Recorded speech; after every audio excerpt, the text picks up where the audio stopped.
Cuando está caliente, el problema es cómo vas a poder limitar la vasodilatación sistémica. ¿Y por qué se produjo esa vasodilatación sistémica? Porque para que no estés caliente, significa que está todo vasodilatado, ¿cierto? El que toma cafecito lo sabe, por ahí es un cafecito. Por ahí lo vi. Y saben inmediatamente que está todo dilatado. Esto, lo terrible es cuando tienes un distributivo que produce un infarto y tienes un shock mixto y no sabes cómo lo vas a tratar. Me gustaría la tela. Esa es la peor parte. Entonces, ¿qué es lo que hace generalmente en el caso de la mayoría de nosotros? El camino del gasto cardíaco es más que tal vez de tener los mágicos menos, un poquito mejor, como para nosotros. Pero se disminuye el gasto cardíaco y esto puede ser una disminución del gasto cardíaco post-cardiogénico, por ejemplo, por una pericarditis congestiva. Eso va a hacer que disminuya aún más el gasto cardíaco, que necesita más oxígeno, pero para eso aumenta el flujo simpático, aumenta el péptido natriurético y aumenta el sistema de angiotensina de aldosterona, por lo tanto trata de mantener el volumen y eso produce un aumento de la volemia, pero también vasoconstricción, aumenta la presión arterial y por lo tanto aumenta la postcarga y se produce un ciclo vicioso. Esa es la primera manera de mantener un ciclo vicioso. Pero por otra parte, si aumenta la precarga, o sea, no, el aumento de la precarga está disminuida, también disminuye el gasto cardíaco y a pesar de que aumente la volemia, no puedes tener suficiente precarga y cae más el gasto cardíaco y por lo tanto empieza a insertarse la persona sin llegar a aumentar la precarga de una manera efectiva que aumente el gasto cardíaco. Por ejemplo, en un distributivo. Todo se va a la periferia, nada llega a la vuelta al corazón. ¿Y qué es lo que pasa? Que, por ejemplo, esto es la presión arterial y el gasto cardíaco. De un 100%, si ustedes empiezan a bajar la presión arterial, porque le están sacando sangre a un paciente, al igual que el que yo les conté por hipovolemia, si ustedes pierden en forma aguda más de 1 litro, empieza a bajar la presión arterial. Y puede bajar la presión arterial rápidamente si ustedes ya están acá en los litros. Y en ese momento se van a presión cero, stop, y no hay un poco rápido. Entonces, ¿cómo clasificamos los TOC? En general los clasificamos el 1 y el 2 que habíamos visto, 1, 2 y 3 hipovolémicos.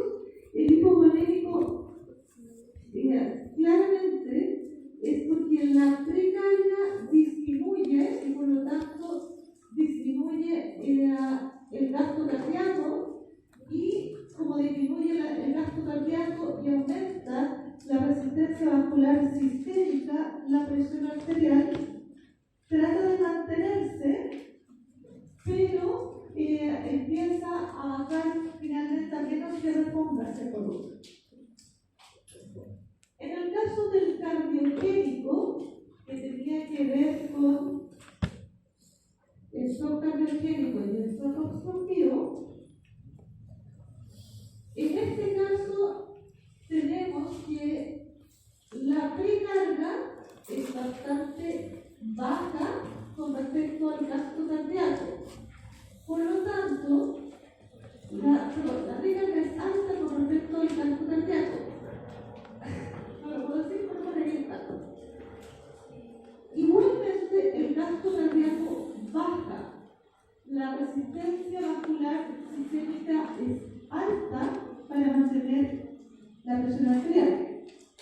Pero eso hace que la precarga aún sea mayor y por lo tanto tampoco se produce de nuevo el shock. En el caso de los hiperdinámicos es cuando vamos a la verde, que en realidad tratas de mantener la frecuencia cardíaca, tratan de aumentar, o sea, de aquí, llegar hasta acá, pero al aumentar la frecuencia cardíaca no alcanzan a llenar el ventrículo y por lo tanto cae nuevamente la presión por disminución de la arteria. Ahora, ¿cuál es el problema? El problema es lo que vimos al principio. Es esto, que de alguna manera llega un momento en que la compensación de la hipovolemia, baja del gasto, aumento de la presión o disminución de la resistencia vascular sistémica hace que el consumo de oxígeno ya dependa absolutamente del transporte y el transporte se hace insuficiente. Cuando cae en esta hipoxemia que es refractaria, es lo que llamamos shock. Por ejemplo, el más típico es el shock séptico, ¿ya? Que es un shock distributivo donde, a pesar de todo lo que le pongan de fluidos que preconizaban anteriormente, que fueran al menos 2 litros en la primera hora y 1 en las siguientes 2, a pesar de ello, la presión sistólica se mantiene menor de 90 o ha bajado demasiado con respecto al basal. Recuerden que los hipertensos siempre funcionan con presión superior al resto. Y en ese caso, las funciones orgánicas radicales no se pueden mantener. Llega un momento en que la activación de las caspasas, la activación de las proteasas, que es irreversible y empiezan a fallar los órganos. Y eso se llama un síndrome de disfunción orgánica múltiple, donde empieza a fallar el riñón, el hígado, el cerebro cognitivo, el corazón, y por lo tanto uno puede tener una falla orgánica múltiple, pero no se han puesto de acuerdo cómo se mide cada falla en el caso de shock. Sabemos que podemos llegar ahí, y que la idea no es llegar.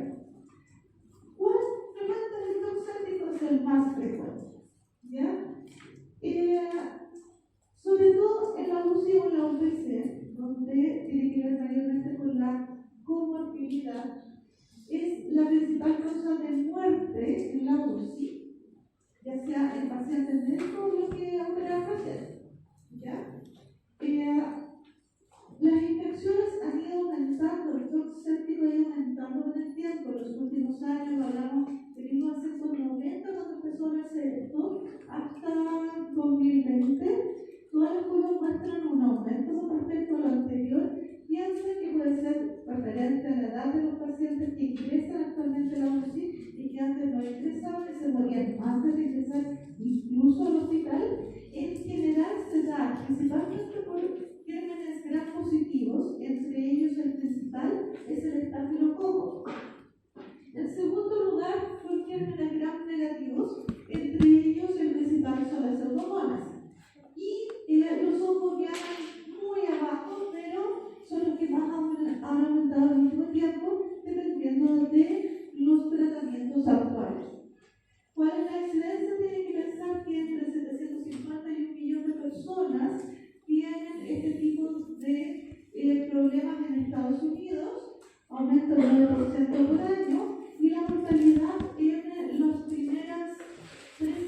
se produzca este síndrome de respuesta inflamatoria sistémica que ya no se utiliza realmente. El año 2006 era lo que la llevaba, lo que decía que la fiebre mayor de 38, menor de 34, o que la leucocitosis o leucopenia tenían un rol fundamental en el desencadenamiento de shock o de la sepsis. Sepsis cuando ya hay difusión de órganos, cuando hay una alteración sanguínea más allá de, por ejemplo, solo una infección, ¿ya?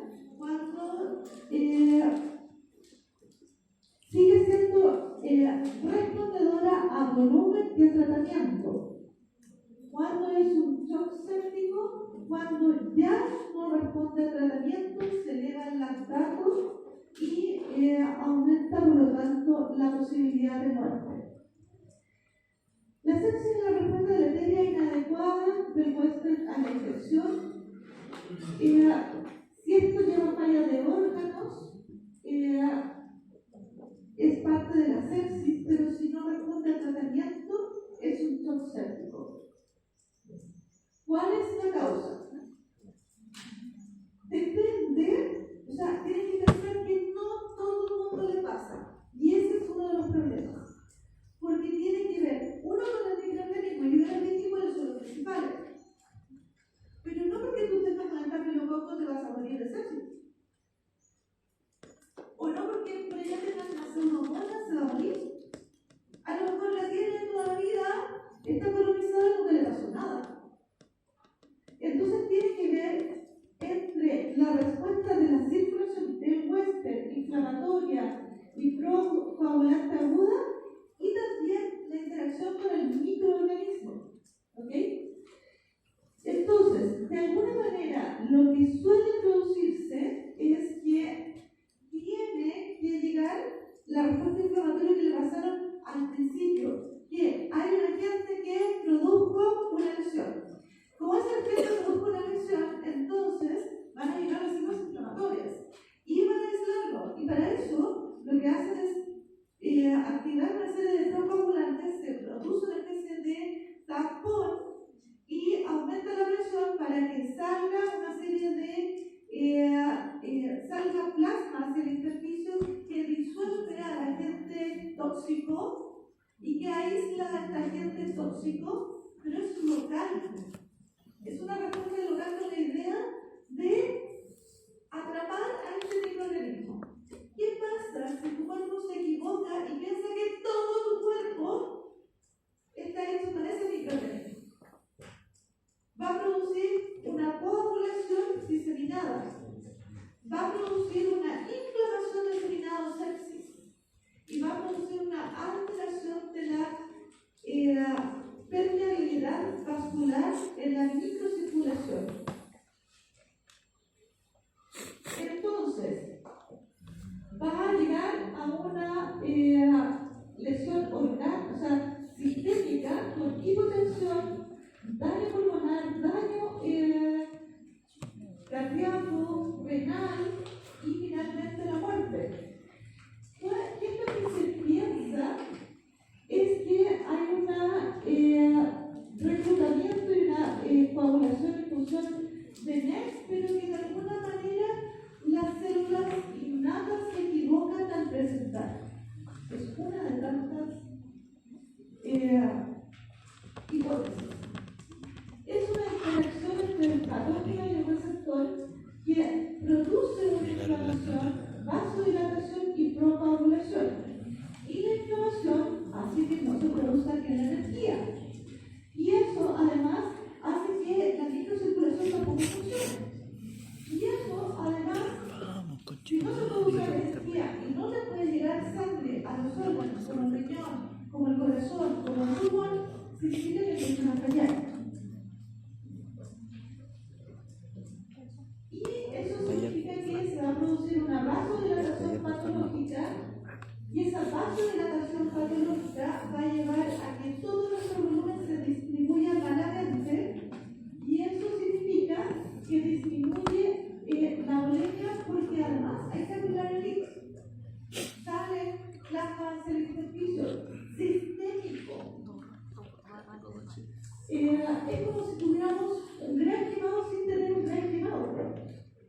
diaftórica mixta, sistólica y diastólica, y es máxima a las 48 horas. Es decir, el paciente que te llegó a ti como enfermero en la UCI, ese, tú sabes perfectamente que a las 48 horas va a ser lo peor, va a ser el infierno. Por lo tanto, quizás se ve muy bonito, pero 48 horas más no va a ser tan bonito. Por lo tanto, no tienes que invadir ahora, te puedes encontrar en la ¿Te llegaste un turno, hermano? Y no tiene una esquina global, sino que hay una serie de mediadores que están suprimiendo el corazón, alterando el ciclo de, los canales de calcio, produciendo disfunción mitocondrial, cambios metabólicos, tienen pequeños coágulos en la microvasculatura para hacer pequeños infartos incluso, disfunción autonómica también. Y eso significa que en el caso de la extracción física de oxígeno, nuevamente tenemos el transporte y el consumo, hay una extracción física de oxígeno, pero en el caso de la sepsis, aunque aumente el transporte de oxígeno, llega el consumo a un plató y por lo tanto la extracción ajustada de oxígeno empieza a disminuir. Eso es prácticamente todo lo que les tengo que contar de esto.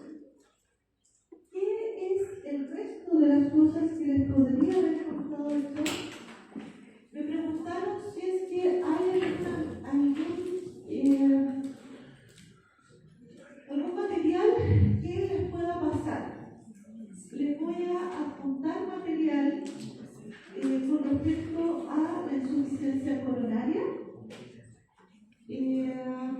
a la remodelación de la insuficiencia cardíaca, que son los dos que tengo, y voy a revisar cuál de las guías, cuál de todas las guías de shock que tengo así, tenga un poquito más de fisiopatología, un poquito más fácil de pasarles que esto que les acabo de mostrar, porque en realidad shock de por sí es algo que hay mucho por saber, hay muy poco que les puedo contar recién.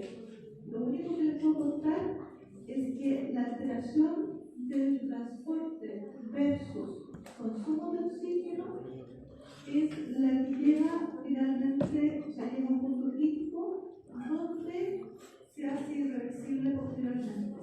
Eso es lo que pasa. Profe, ¿podría subir el power de esta clase igual? Sí, se lo subí. Es que subió 2 veces una insuficiencia cardíaca. Ya. Oye, me voy a subir este.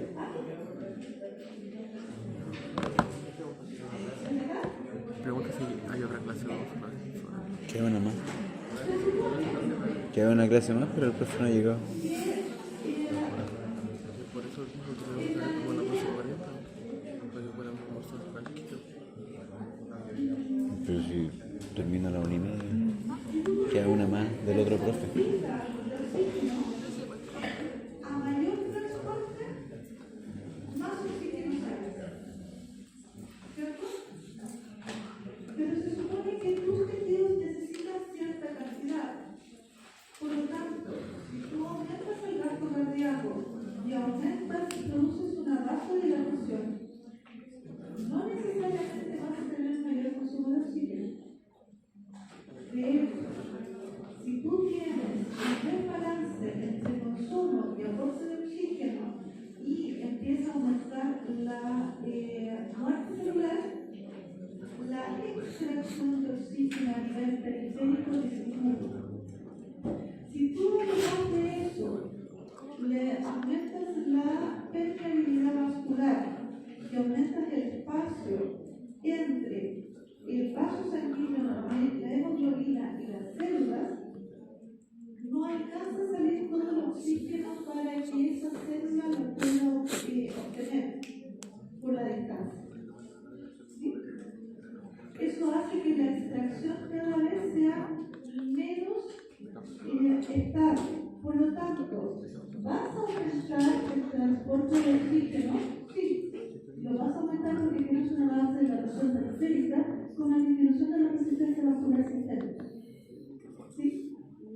Pero llega a un punto donde, independiente del transporte de oxígeno que vayas aumentando, el consumo de oxígeno no va a aumentar. Deja de ser proporcional y deja de ser efectivo. ¿Cómo puedes? Es una de las cosas que, bueno, se han utilizado diferentes formas de tratar un shock. Primero, si tengo que aumentar el gasto cardíaco, porque hay hipovolemia, ok, le pongo volumen. ¿Qué tipo de volumen le pongo? Entonces, no saben qué, lo importante es llevar el oxígeno. Mal. Todos los trabajos que hablan de shock hipovolémico y de transfusiones sanguíneas han demostrado que mientras más transfusiones sanguíneas se dan a los pacientes, por cada unidad de glóbulos rojos aumenta la mortalidad en un 2%.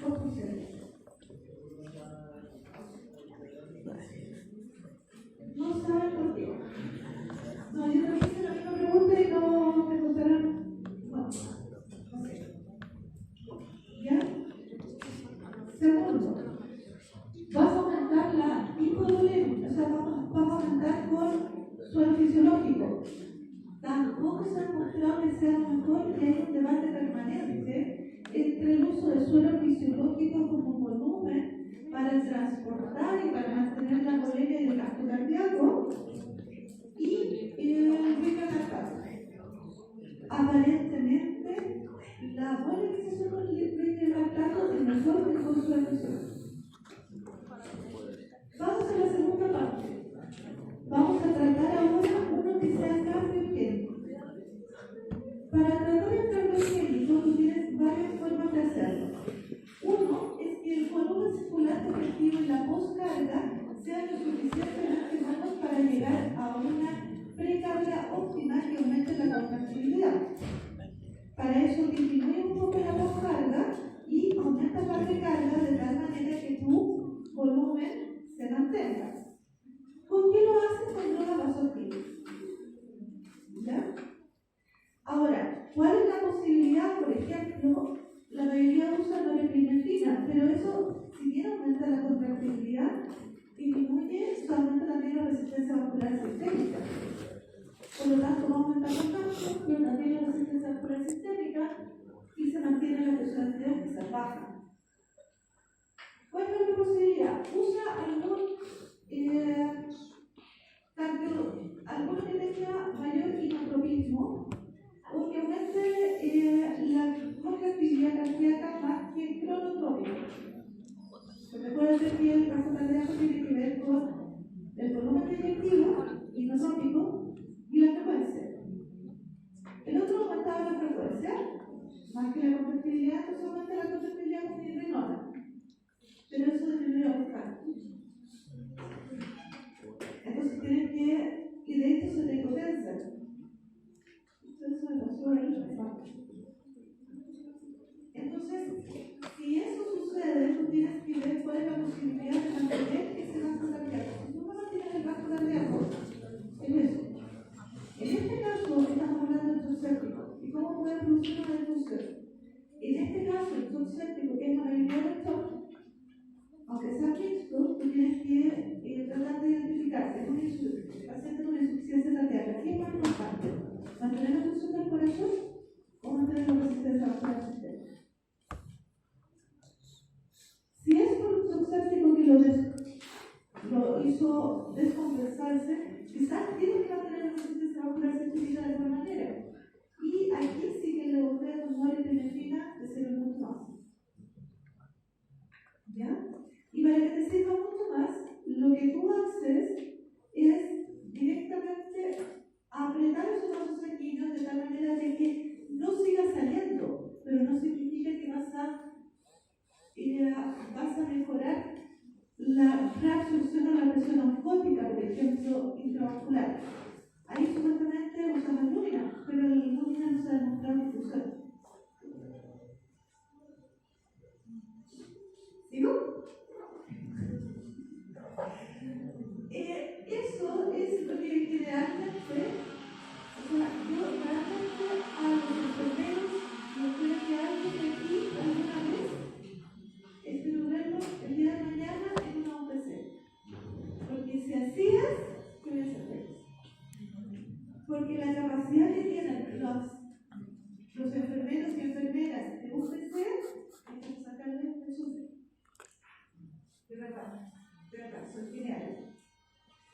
Yo quiero hacer un Pero este tipo de pensamiento ¿Qué es eso? que generalmente Unidad son pacífica. manejados. ¿Cómo lo hacen? Qué paja. No me pregunto. Yo entiendo que no enfermera salarial, he tratado de ayudar en lo que puedo. Pero es más allá de lo que hacen permanentemente.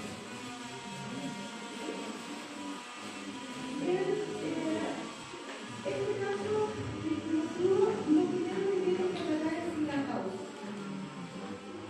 Si no atacan la causa, nunca va a solucionar el problema. Y lo siguiente que hacen con todo este tipo de pacientes es prácticamente saber Conche tu madre. Loco. El control.